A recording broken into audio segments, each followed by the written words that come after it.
시청자 여러분 안녕하십니까? JJC 뉴스 시작하겠습니다.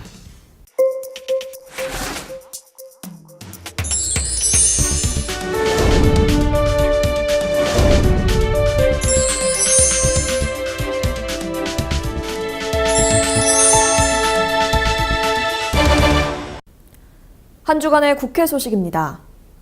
자유한국당 김병준 비상대책위원장은 황교안 전 국무총리와 오세훈 전 시장의 당권 출마에 대해 당의 분란과 어려움, 혼란의 단초를 제공한 분이나 책임 있는 분들, 혹은 당의 기여가 확실하지 않은 분들은 출마하지 않았으면 한다며 불출마를 촉구했습니다. 지난 24일 자유한국당 전국지방위원 여성협의회 정기총회 및 발대식에 김병준 비대위원장, 나경원 원내대표, 황교안 전 국무총리, 심재철, 주호영, 김진태, 안상수 등 한국당 당권주자들이 참석한 가운데 열렸습니다. 자유한국당 유력 당권주자인 황교안 전 국무총리는 김병준 비상대책위원장의 전당대회 불출마 요구에 사실상 거부 의사를 밝혔습니다. 김 위원장으로부터 집중 비판을 받은 황 전 총리는 지난 2년 동안 당에 기여한 게 없다는 지적에는 발끈했습니다. 황 전 총리는 정기총회에 참석한 후 기자들과 만나 김 위원장의 불출마 요구에 대해 저는 저의 길을 가도록 하겠다고 밝혔습니다. 자유한국당 전당대회 출마자들이 속속 출마를 선언하고 있는 가운데 컷오프 규모에 관심이 집중됩니다. 당초 한국당은 본선 경쟁자를 3명으로 압축하려 했지만 탈락자들이 입을 정치적 내상을 고려해 본선 경선자를 5명으로 늘리는 안을 검토하고 있는 것으로 알려졌습니다. 한국당 당원 제2장 제6조에 따르면 전당대회 피선거권은 책임당원만 갖게 돼 있으며 당규의 당원 규정에 따라 당비를 1년 중 3개월 이상 납부하고 연 1회 이상 당에서 실시하는 교육, 행사에 참석해야 책임당원 자격을 부여받을 수 있습니다. 하지만 김병준 비대위원장이 두 사람이 출마해 부정적 입장을 밝힌 상태에서 후보 자격 논란은 한국당 내부에 또 다른 불씨가 될 수 있다는 전망도 나오고 있어 27일 한국당 전당대회에 이목이 집중되고 있습니다. JTBC 손석희 대표이사가 폭행 혐의에 연루되어 피해 혐의자 신분으로 마포경찰서에서 조사를 받고 있습니다. 손석희 JTBC 대표이사에게 폭행을 당했다며 경찰에 신고한 프리랜서 기자 김웅 씨가 폭행 사건 이후 손석희 사장이 월 1,000만 원짜리 용역을 제안했다고 주장했습니다. 김 씨는 이어 지난 27일 이런 내용을 폭로하며 관련 증거 내용을 언론에 공개했습니다. 주먹으로 얼굴을 2번 가격하셨네요, 그죠? 아이씨. 인정하십니까? 그래 알았어. 인정하십니까? 인정 못해. 폭력이 그게. 사과하세요. 그래 미안하다. 인정하십니까? 사과해. 서울 마포경찰서 관계자는 28일 손 대표 측으로부터 날짜를 정해서 알려주겠다는 내용의 답변을 받았다면서 정확한 조사 날짜를 정하기 위해 조율하고 있다고 말했습니다. JJC 심재영입니다. 민주노총은 28일 서울 강서구 KBS 아레나홀에서 제67차 정기 대의원대회를 열고 경사노위 참여에 대한 4개안을 표결에 붙였습니다. 집행부가 제출한 경사노위 참여 원안에 대해 일부 대의원들이 무조건 불참, 조건부 불참, 조건부 참여 등 3개 수정안을 냈습니다. 하지만 전국 민주노동조합 총연맹이 경제사회노동위원회 참여를 두고 내분에 휩싸이는 등 10시간이 넘는 경론을 펼쳤지만 끝내 민주노총의 경로사위 참여는 무산됐습니다. 문재인 대통령이 노동계를 청와대로 불러 협조를 당부했고 김명환 위원장 역시 사회적 대화 참여를 강조해왔지만 결국 수포로 돌아가고 말았습니다. 수정안이 모두 부결되자 김 위원장은 집행부가 새롭게 사업 계획을 검토하고 전면 개편하겠다며 경사노위 참여 포기를 선언했습니다. 이 과정에서 김 위원장 사퇴 요구가 나오는 등 분위기가 극으로 치닫기도 했습니다. 민주노총 관계자는 사회적 대화기구에 참여하겠다는 집행부의 의지는 확고했다면서도 최근 여러 현안을 놓고 투쟁의 방향성과 강도에 대해 민주노총 내부에서 의견이 엇갈렸다고 말했습니다. 여성계 인사들의 여성의 정치적 대표성을 확대하기 위해 연동형 비례대표제 도입할 것을 촉구했습니다.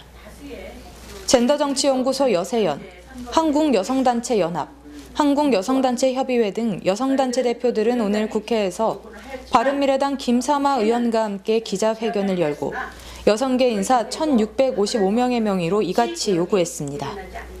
여성계 인사들은 현재 선거제도는 시민들의 다양한 의견과 이해를 그대로 반영하지 못하고 결과적으로 민의를 왜곡해 민주주의의 발전을 저해하고 있다면서 여성 유권자의 목소리가 온전히 반영될 수 있도록 연동형 비례대표제 도입을 강력하게 촉구한다고 밝혔습니다.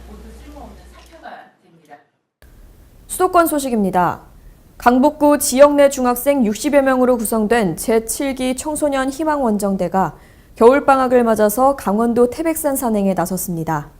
학생들은 수유동 난나수련관에서 열린 수료식에도 참석해 어몽길 대장을 비롯한 스태프들과 함께 아쉬운 석별의 정을 나눴습니다.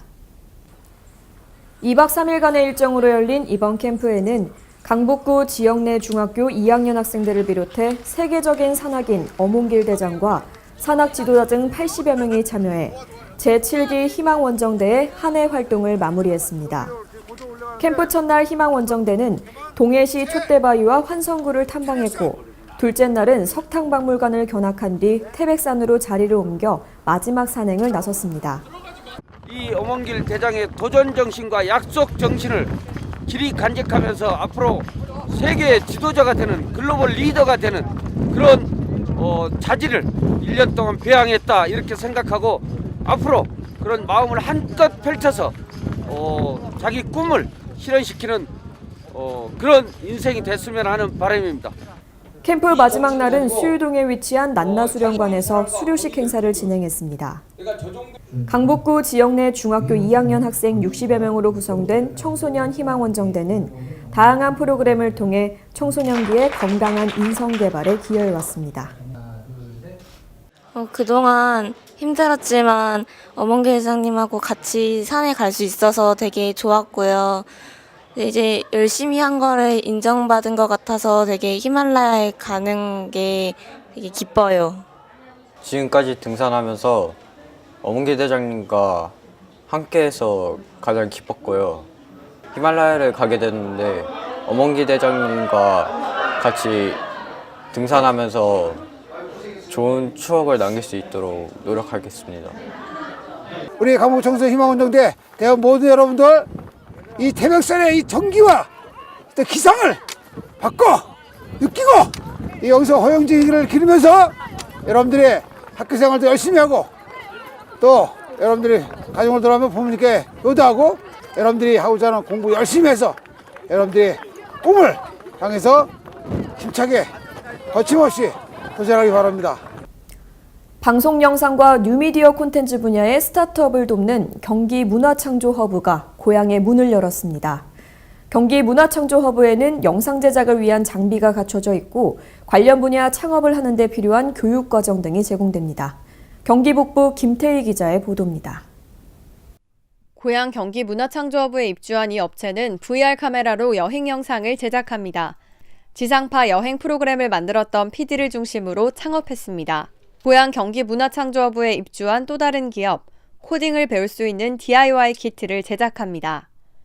23일 문을 연 고향 문화창조허브는 방송 영상과 뉴미디어 콘텐츠 분야 창업 지원을 위한 전문 기관입니다. 10개 스타트업을 위한 사무실과 촬영 스튜디오, 오디오 믹서 등의 장비가 갖춰져 있어 방송 콘텐츠를 생산하는 기업들이 보다 편리하게 일할 수 있습니다. 이외에도 방송 콘텐츠 기획과 제작, 유통 전문가 과정을 통해 영상 콘텐츠 분야 창업을 돕습니다. 고향 경기 문화창조허브는 판교 의정부, 광교 시흥에 이어 5번째. 젊은이들이 또 새로운 창업을 희망하는 많은 분들이 이 공간을 활용하고 또 이곳에서 성공해서 개인에게도 좋은 일, 또 우리 사회 전체를 위해서도 좋은 기회가 됐으면 좋겠습니다. 한편 경기도와 고양시, 카카오는 고향 경기 문화창조허브를 기반으로 영상 콘텐츠를 활성화하기로 협력했습니다. 경기주의TV 김태희입니다. 불시에 찾아오는 미세먼지의 빈도가 잦아지고 농도는 더욱 짙어지고 있습니다. 성남시는 고농도 미세먼지 비상 저감 조치가 발령됨에 따라 미세먼지 긴급 점검 회의를 실시하고 미세먼지 피해를 최소화하기 위한 방지 대책을 점검했습니다. 성남시는 지난 13일 수도권 지역 고농도 미세먼지 비상 저감 조치가 발령됨에 따라 본청 및 구청 부서장이 참석한 가운데 각 부서에서 조치한 사항과 향후 조치 계획을 확인하는 긴급회의를 실시했습니다. 14일 열린 회의에서는 고농도 미세먼지 비상 저감 조치 발령 시 상황 전파 및 행동 요령 홍보, 공공기관 차량 이부제 실시, 노후 경유차 관리 등 공공기관에서 미세먼지 발생 최소화를 위해 실시해야 하는 조치들을 점검했습니다. 성남시는 시민의 건강한 삶에 피해가 없도록 부서별 상시 대책회의를 개최하고 대규모 공사장 현장 점검 등을 통해 미세먼지 피해 방지 대책을 강화하기로 했습니다. 특히 차량 매연을 줄이기 위해 2022년까지 친환경 전기차 2,000대를 보급하고 노후 경유차 조기 폐차비를 지원해 14,000대를 조기 폐차할 계획입니다. 또 도로 위 미세먼지를 제거하기 위해 노면 청소 차량 17대를 동원해 주요 도로를 중심으로 1일 2회 이상 집중 청소를 실시해 쾌적한 환경 유지에 힘쓸 방침입니다. 부천시가 신혼부부와 사회초년생 등을 위해 추진하는 제로주택의 첫 입주가 시작됐습니다. 청년 계층의 주택 문제를 해결하고자 한국토지주택공사와 공동 추진한 부천형 공공주택, 제로주택의 입주가 시작됐습니다. 제로주택이 들어선 곳은 중동과 옥길지구, 그중 26호로 구성된 중동 제로주택의 입주가 시작됐는데요. 위치는 중동역에서 3분 거리로 대중교통으로의 접근성이 매우 좋아 입주자 모집 결과 24대 1이라는 높은 경쟁률을 보이기도 했습니다. 옥길지구 제로주택의 입주 준비도 막바지입니다. 270호로 이뤄진 옥길지구 제로주택은 역공역과 소세울역에 근접해 있는데요. 국공립 어린이집과 지역 아동센터 및 공동 육아 나눔터도 조성돼 지역 활력 증진에 기여할 것으로 기대됩니다. 옥길지구 제로주택은 2월 말 입주를 예정합니다. 강원도 소식입니다. 동계올림픽과 KTX 개통으로 늘어난 관광객을 더욱 증대시키기 위해서 강릉시가 다양한 관광 정책을 추진하고 있습니다. 지난해 강릉을 찾은 관광객은 모두 1,669만 명으로 2017년 1,465만 명에 비해 14% 정도 증가했습니다. 이에 따라 강릉시는 올해도 더 많은 관광객이 강릉을 찾을 수 있도록 다양한 관광 정책을 추진하기로 했습니다. 남대천 랜드마크 조성 사업과 연계해 강릉역, 월화거리, 중앙시장 일원에 주말 상설 버스킹 공연을 추진하고 강문 하구에 야간 경관 조명을 설치하기로 했습니다. 또한 대규모 숙박시설이 대폭 확충된 것을 계기로 1박 2일 이상의 체류형 관광 상품을 마련하고 아이스 하키와 컬링 스포츠 체험 등을 즐길 수 있는 올림픽 레거시 관광 상품도 개발해 국내외 관광객 유치를 위해 노력해 나갈 방침입니다. 속초시가 청초호 유원지의 엑스포 주재관 옆 임시주차장 부지를 정비하고 개방했습니다. 속초시 조양동 1541의 1번지에 위치한 12,310제곱미터 부지는 그동안 각종 축제 행사 시 임시 주차 부지로 이용했던 곳으로 우천시 물고임과 파임 현상은 물론 토사 유출로 인해 도로 통행에도 불편을 겪어왔으며 강풍시에는 유원지 안쪽은 물론 인근 대규모 아파트 단지까지 흙먼지가 날리는 등 민원이 다수 발생했습니다. 이에 따라 시는 부지 활용에 있어 주민들의 편의를 극대화하기 위해 아스콘 포장과 차량 진출입로는 물론 보도 교체로 깨끗한 공간 활용과 도로 환경을 조성하게 됐습니다. 한편 향후 이 부지는 평상시는 엑스포 유원지를 이용하는 시민들의 주차 공간으로 활용되고 대규모 행사 개최 시는 차량 이동 조치 후 행사 부지로 활용될 계획입니다. 한중 문화교류 활성화의 일환으로 양국의 청소년이 함께하는 사생대회와 전시회가 열렸습니다. 자세한 현장 소식 송나리 리포터가 전합니다. 한중 국제청소년 예술주간을 맞아 2019 중국 서한 국제청소년 미술제가 지난 25일부터 양일간 영월에서 개최됐습니다. 이번 행사는 중국 서한 국제미술제 조직위원회, 한국국제어린이 미술제 조직위원회가 주최하고 영월군과 영월문화재단이 주관하는 행사입니다. 영월군은 지난해에도 중국 웨이하이시에서 한중 국제문화교류 사업인 영월 동방채목 아트페스타를 개최했었는데요. 오늘 역시 문화예술을 통한 한중 양국의 교류와 소통을 위한 것으로 양국 어린이들의 작품으로 공동 전시를 꾸미고 함께 사생대회에 참여하는 시간을 마련했습니다. 작년에 이제 저희가 중국 웨이아이시 가서 이제 문화 교류 관련 이제 협약을 체결한 적이 있는데 그 행사 일환으로 이제 중국에서 서한 어린이 미술제 조직이랑 저희 한국 이제 조직이랑 같이 주최하는 행사로 영월의 에코빌리지 지금 일원에서 개최하는 행사입니다. 한국과 중국 청소년들의 작품을 한눈에 볼 수 있는 공동 전시는 영월 문화예술회관 전시실에서 진행됐습니다. 현장에서는 약 200여 점에 가까운 작품들을 만나볼 수 있었는데요. 공통의 세계라는 큰 테마 아래 양국 아이들의 폭넓은 상상력과 표현력을 느낄 수 있었습니다.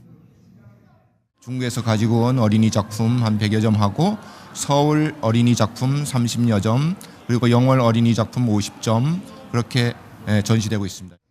이 전시회에는 26일에 열린 한중 어린이 사생대회 작품들도 함께 전시됐습니다. 한중 어린이 사생대회는 어린이들의 창의력과 상상력을 엿볼 수 있는 시간으로 동강생태공원에서 진행됐습니다. 편안한 분위기 속에 아이들은 친구와 이야기를 나누기도 하고 연필로 혹은 크레파스를 들고 저마다의 방식으로 도화지를 채워나갔는데요.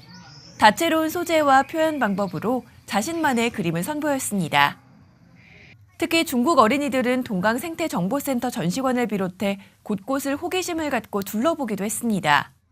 집을 떠나 1박 2일을 보낸 한국, 그리고 영월이라는 장소는 이 아이들에게 어떤 기억으로 남게 될까요? 단순히 미술 분야에서의 교류뿐만 아니라 다시 찾고 싶은 추억의 공간으로 영월의 매력을 만날 수 있었던 시간으로 기억되기를 바랍니다. 지금 중국과 우리가 이제 국제적인 교류를 하지만 더 나아가서 다른 세계의 어린이들하고도 한꺼번에 교류할 수 있는 보다 큰 행사로 우리 고장에서 그런 큰 일로 이루어졌으면 좋겠습니다. 횡성군 보건소는 의료 취약계층 및 저소득층의 암검진 접근성을 높이기 위해서 2019 찾아가는 건강검진을 실시했습니다.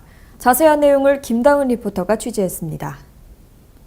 횡성군 보건소는 국민 사망 원인 1위 암을 조기에 발견하고 암으로 인한 사망률을 낮추고자 2019 찾아가는 건강검진을 실시했습니다. 1월 22일부터 26일까지 군 보건소 및 보건지소, 면복지회관 등 7개소에서 진행된 찾아가는 건강검진은 인구보건복지협회 강원지회와 한국건강관리협회가 협력해 진행됐는데요. 만 40세 이상 홀수년도 출생자를 대상으로 한 국가암 및 전립선 질환 검사와 더불어 기초수급권자 및 건강보험료 하위 50%인 저소득층 대상 건강검진이 실시됐습니다. 지난 22일 안흥면 복지회관에서 시작된 찾아가는 건강검진은 23일 둔내면 복지회관에서 지역 주민을 대상으로 건강검진이 실시됐습니다. 검진 대상자들은 미암과 대장암, 그리고 간암, 유방암, 자궁경부암 등 5대 국가암 검진과 더불어 전립선 질환 검사도 병행했는데요. 저소득 대상자들은 갑상선 기능 및 골밀도, 동맥경화, 국가암 등의 검진을 실시했습니다. 이처럼 찾아가는 건강검진은 의료 혜택이 취약한 면단위 지역의 의료 취약계층 및 거동 불편자는 물론 저소득층을 대상으로 실시해 암 검진의 접근성을 높이고 있습니다. 농사일로 바빠 건강검진에 불편을 겪거나 시기를 놓친 농업인들에게 이번 찾아가는 건강검진은 매우 반가운 소식이 아닐 수 없는데요. 지난 25일 공군 보건지소에서 열린 건강검진에서도 이른 아침부터 많은 주민들이 방문해 국가암 검진을 받았습니다. 암은 국민 사망 원인 1위이기도 하지만 정기적인 검진을 통해 조기 발견 및 치료가 가능한 만큼 조기 검진이 무엇보다 중요한데요. 이처럼 농한기를 이용한 찾아가는 건강검진이 의료소외 지역 주민들의 건강을 살뜰히 돌보며 암 조기 발견 및 치료에 기여하고 있습니다. 충청도 소식입니다. 보령 시민의 소중한 건강과 생명을 보호하기 위해서 보령시와 보령아산병원이 협약식을 가졌습니다. 이번 협약은 응급의료 취약지역의 여건 개선과 대도시에 비해 상대적으로 열악한 의료 만족도를 높이기 위해 추진됐는데요. 주요 협약을 살펴보면 응급실 전담 전문 인력 및 응급실 장비 시설 등 개선, 야간 응급수술실 가동 및 닥터헬기장 구급차 이송 지원, 소아 전문의 인건비 및 소아 청소년과 전용병실 설치 지원 등입니다. 응급실 전담 전문의 및 간호사 인건비 최대 5명 지원, 응급실 장비 및 시설 등 환경 개선, 2020년부터 야간 응급수술실 가동, 병원 내 닥터헬기장 구급차 이송 처치비 지원, 소아 전문의 인건비 지원, 소아청소년과 전용 병실 설치 및 의료장비 지원 등입니다. 보령시는 이번 협약을 통해 오는 2021년까지 3년간 37억여 원을 지원하고 지역 의료 안전망을 구축해 나간다는 방침입니다. 3.1운동 100주년 기념사업 추진위원회 회의가 천안시청 대회의실에서 열렸습니다. 이번 회의는 구본영 시장과 추진위원, 관계 공무원 등이 한자리에 모여 3.1운동 100주년 기념사업의 성공적인 추진을 위해 다양한 의견을 공유하고 향후 추진 방향을 논의하기 위해 마련했습니다. 우리들의 이런 자부심 넘치는 역사가 길이길이 이어질 수 있도록 시민들께서도 적극적으로 참여해 주시고 관심 속에서 우리 100주년 행사가 잘 이루어져서 우리 천안이 그러한 호국 충렬의 정신에 좋은 무대에 서기를 기원합니다. 유관순 열사와 이동영 선생 등 수많은 독립운동가를 배출한 천안에서는 다시 보고 함께 기억하고 과거를 통해 나아가는 미래를 주제로 5가지 테마, 44개의 3.1운동 100주년 기념사업을 펼치고 있는데요.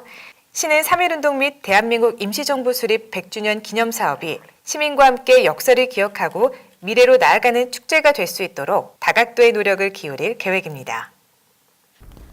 광역시 소식입니다. 4차 산업혁명 특별시인 대전의 비전을 널리 알리고 구체적인 발전 전략을 함께 나누는 뜻깊은 자리가 24일 대전시청에서 마련됐습니다. 대전시가 1월 24일 시청 2층 로비에서 문재인 대통령을 비롯해 허태정 대전시장, 유영민 과기부 장관 등이 참석한 가운데 4차 산업혁명 특별시의 비전을 알리는 대전의 꿈 4차 산업혁명 특별시 행사를 개최했습니다. 이제 우리 앞에는 4차 산업혁명 시대가 기다리고 있습니다. 전 세계 모든 인류가 그 새로운 세계를 향해 뛰기 시작했습니다. 과학기술의 혁신이 그 출발점이 될 것입니다. 저는 대한민국 과학기술을 이끌어온 대전이 그 사실을 증명할 수 있을 것이라고 굳게 믿습니다. 이번 행사는 4차 산업혁명 지역거점 창출 전략 발표, 대덕특구 재창조 비전과 전략 발표, 대덕특구 관련 대전의 꿈 주제 발표 순으로 진행됐습니다. 영호남 8개 시 도지사들이 협력회의에서 만나 지역 균형 발전을 위한 공동성명을 채택했습니다. 대기업의 지방 투자를 유도하기 위한 수도권 공장 총량제 강화 등 중앙과 지방이 상생 및 발전할 수 있는 9개 항을 담았습니다. 제15회 영호남 시도지사 협력회의가 22일 광주 김대중 컨벤션 센터에서 열렸습니다. 시도지사 협력회의는 지난 1998년 영호남 갈등 해소와 공동 발전 방안을 모색하기 위해 구성 출범했습니다. 이번 회의에는 부산, 광주, 대구, 전북 등 8개 시도지사가 참석했습니다. 영호남 8개 시도지사들은 균형 발전 의지를 담은 공동 성명을 채택했습니다. 성명에는 수도권과 지역의 상생을 위한 수도권 공장 총량제 강화, 국고사업 전반을 대상으로 한 재정분권 등 9개 항을 담았습니다. 또 8개 시도지사는 관광상품 공동개발 및 공동마케팅, 광역수소인프라 구축 등 공동협력사업에도 힘을 모으기로 했습니다. 한편 영호남 8개 시도지사들은 회의 참석에 앞서 광주 국립 5.18 민주묘지를 찾아 5.18 민주영령들의 넋을 기렸습니다. 대구시가 첨단 공구산업 기술고도화 사업에 올해 국비와 시비 등 총 155억 원을 투입해 사업을 추진합니다. 첨단 공구산업 기술고도화 사업은 2016년부터 국비와 시비, 민자, 총 사업비 629억 원을 투입해 2021년까지 첨단 절삭 공구 분야 기술 개발과 기반 조성을 추진하는 사업입니다. 총 5차년도 사업 기간 중 현재 4차년도 사업을 추진 중이고 대구기계부품연구원이 총괄 주관 기관으로 전국 절삭 공구 관련 산학연 19개 기관이 참여하고 있습니다. 올해는 기술 개발 사업으로 첨단 신소재 부품 가공에 최적화된 고부가 가치 첨단 공구와 나노 다이아몬드 코팅 장비 등의 제품 개발 및 사업화를 목표로 특히 제품 양산 공정 기술 개발에 주력할 계획입니다. 대구시는 2017년 국내 최초로 절삭공구 산업 육성 지원을 위해 대구 성서산업단지에 첨단공구 기술지원센터를 건립하고 미래자동차, 항공 등 미래 신산업 수요에 대비해 왔습니다. 특히 특허 출원 9건, 국내외 논문 발표가 37건에 달하는 등 기술개발과 기반 구축 산업에서는 이미 가시적인 성과가 창출되고 있습니다. 경상도 소식입니다. 양산시는 올해 전출산 가정에 산후도우미를 파견하는 등 다양한 출산 장려 시책을 시행하기로 했습니다. 시는 먼저 올해 신규 사업으로 Y육아 알림이를 실시합니다. 이 사업은 혼인신고를 하거나 보건소를 찾은 시민을 대상으로 생애 주기별 임신과 출산, 육아 관련 정보를 제공하게 됩니다. 또 가정 방문 산후조리 서비스를 전 출산 가정으로 확대하고 출산 장려금 신청폭도 넓혀 출생 후 1년 이내에 입양아도 지원받을 수 있도록 했습니다. 이 밖에도 난임 부부를 위한 시술비 지원도 확대하는 등 아이 낳기 더 행복한 양산을 만들기 위해 많은 노력을 기울이고 있습니다. 전라도 소식입니다. 여수시가 대한상공회의소에서 수여하는 기업환경 우수지역 인증의 기업체감도 부문에서 1위를 차지했습니다.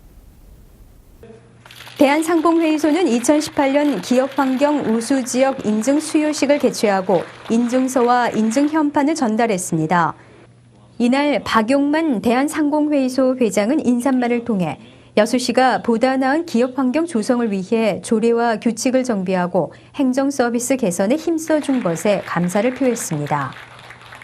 특히 기업체감도는 지자체 행정에 대한 기업들의 만족도를 조사하는 항목이어서 그 의미가 더 크다고 할 수 있습니다. 이 자리에서 권 시장은 앞으로도 대한민국에서 가장 기업하기 좋은 도시 여수를 만드는 데 최선을 다하겠다고 포부를 밝혔습니다. 정읍시가 2019년 정읍 방문의 해를 맞아 그 시작을 여는 특별 기획 전시 100년의 기다림 한국 근현대명화전이 막을 엽니다. 이번 특별기획 전시는 조선이 서양 미술을 받아들이기 시작한 1900년 이후부터 100년의 시간을 망라한 전시로 미술 교과서에 나오는 한국 근현대 미술의 대표 작가의 작품 70여 점이 출품돼 근대 여성 화가인 나혜석부터 미디어 아티스트 백남준까지 다양한 작품들을 만날 수 있습니다. 정읍 유진섭 시장은 2019년 한 해가 시작되는 1월에 정읍시립미술관 특별기획전을 개최하게 됨을 매우 뜻깊게 생각한다며 관람객과 우리 시민들의 삶의 질이 더욱 풍성해지는 좋은 기회가 되기를 기대한다고 말했습니다. 전시는 무료 입장이며 4월 20일까지 석 달간 전시됩니다. 지금까지 전북에서 지방자치TV였습니다. 추운 날씨로 인해 핫팩과 전기난로 등의 난방기구 사용량이 늘어나면서 전기 화상의 위험성도 높아지고 있습니다. 이러한 위험에 대비하기 위해서는 난방기구 사용 전 주변 환경의 안전 여부와 난방기구의 상태를 점검하시고 사용하시기 바랍니다. JJC 뉴스 여기에서 마치겠습니다. 시청해주신 여러분 고맙습니다.